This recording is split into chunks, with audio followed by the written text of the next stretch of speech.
And it wasn't until I got to Ukraine that I realized I was lied to. Ukraine is one of the most God-fearing nations that exists. Russia is not going to stop until we make them stop.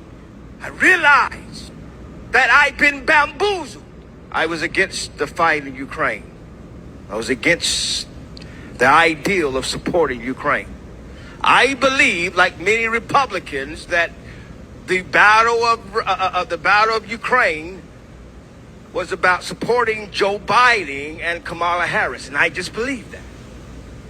And I believe, like the news told me, that Ukrainians are racist. Ukrainians are neo-Nazis. Yes, the Azov soldiers are Nazis. I was told that Ukrainians do not believe in God. And it wasn't until I got to Ukraine that I realized I was lied to. I was brainwashed.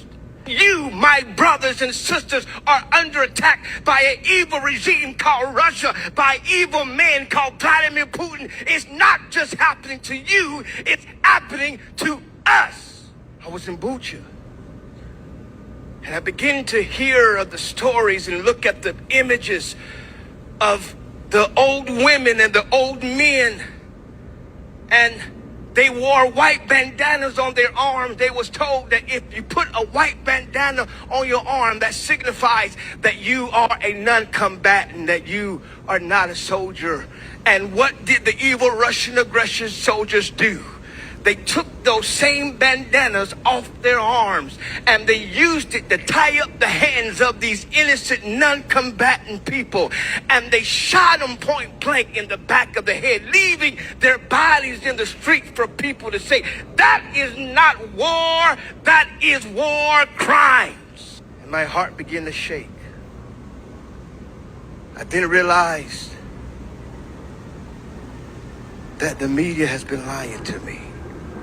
I was part of that propaganda machine and I did not know it.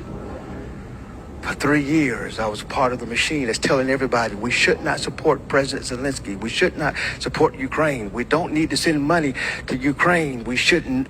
We need to focus on America. And I didn't realize that we were helping to kill even more people.